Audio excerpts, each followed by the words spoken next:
اللہ رب العالمین فرماتا ہے قل ان کنتم تحبون اللہ فاتبعونی یحببکم اللہ ویغفر لکم ذنوبکم واللہ غفور رحیم، کہ اے محمد صلی اللہ علیہ وسلم آپ کہہ دیجئے کہ جو کوئی اللہ رب العالمین سے محبت کرتا ہے یا پھر اللہ رب العالمین جن سے محبت کرنا ہے تو ان کو چاہیے کہ میری اتباع کریں۔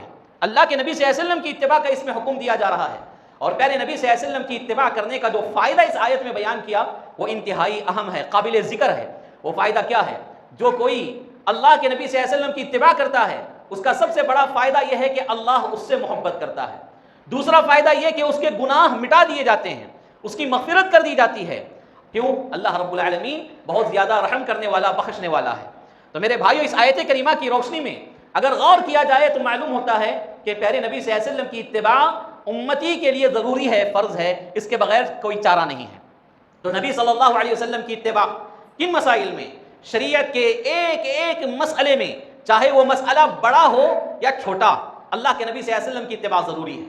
اور ایسے ہی نماز کا مسئلہ بھی پیارے نبی صلی اللہ علیہ وسلم کی اتباع کے بغیر قابل قبول نہیں ہے۔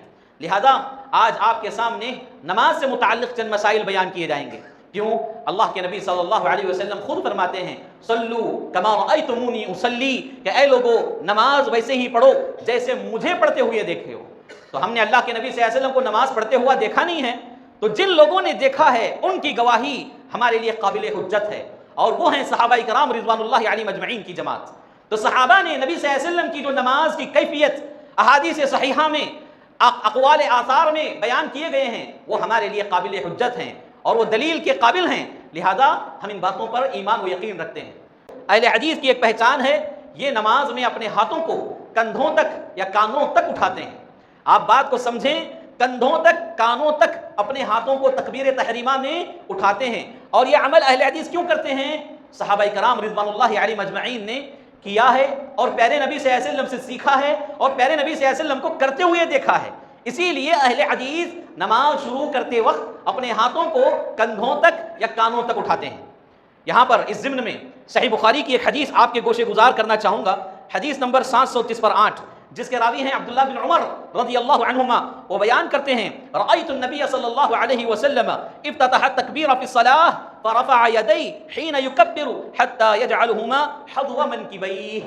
عبداللہ بن عمر رضی اللہ عنہما بیان کرتے ہیں میں نے نبی صلی اللہ علیہ وسلم کو دیکھا کہ اللہ کے نبی صلی اللہ علیہ وسلم نماز کی افتتاح کر رہے ہیں، نماز کی شروعات کر رہے ہیں، اور تکبیر کہتے ہوئے اپنے دونوں ہاتھوں کو اللہ کے نبی صلی اللہ علیہ وسلم نے اٹھایا۔ کہاں تک؟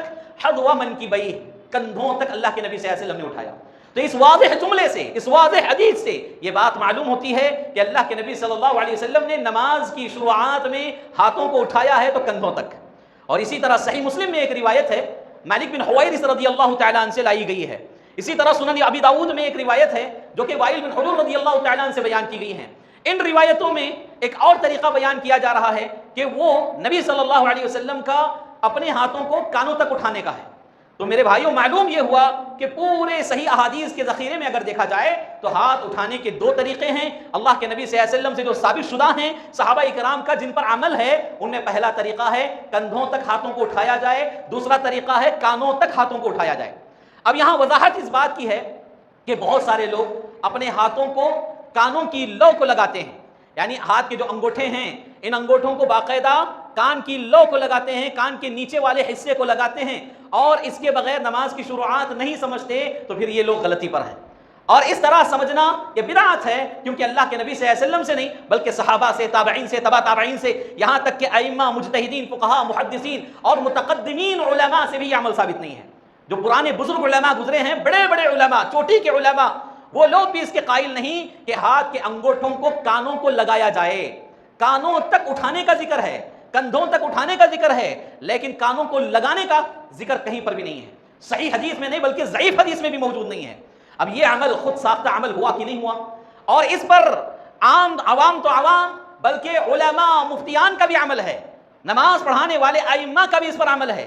لوگ مصلی پر کھڑے ہیں اور پیارے نبی صلی اللہ علیہ وسلم کی ان احادیث کو نظر انداز کر دیے اور اس کو فقہ حنفی کا مسئلہ سمجھ کر اپنے ہاتھوں کو باقاعدہ کان کی لو کو لگا کر نماز پڑھتے ہیں، جو کہ صراحت کے ساتھ کہا گیا کہ یہ بدعت ہے، بدعت کے علاوہ اور کوئی چیز اس میں شامل نہیں ہو سکتی۔ تو ایسی بدعات کو فروغ دینا یہ اسلام میں بہت بڑا خطرے والا عمل ہے، کیونکہ اللہ کے نبی صلی اللہ علیہ وسلم نے فرمایا کل بدعت ضلالہ وکل ضلالۃ فی النار، ہر بدعت گمراہی ہے اور گمراہی جہنم میں لے جانے والی ہے۔ تو میرے بھائیوں، جو لوگ یہ اعتراض کرتے ہیں کہ ان کی تکبیر تحریمہ بھی مکمل نہیں ہوتی، یہ لوگ سمجھتے ہیں کہ تکبیر تحریمہ اپنے ہاتھوں کو کان کو لگانے پر ہی مکمل سمجھتے ہیں، جبکہ اللہ کے نبی صلی اللہ علیہ وسلم سے یہ عمل ثابت نہیں ہے اور نہ ہی کسی سلف صالحین میں سے کسی سے ثابت ہے۔ تو میرے بھائیوں، یہ پہلا مسئلہ ہے کہ اہل حدیث اپنے ہاتھوں کو کندھوں تک یا کانوں تک اٹھاتے ہیں، کیوں؟ اس لیے کہ یہ عمل صحابہ کرام رضوان اللہ علیہم اجمعین سے ملا اور صحابہ رسول اللہ صلی اللہ علیہ وسلم کو دیکھ کر سیکھے ہیں اور ایسے ہی نماز پڑھے ہیں۔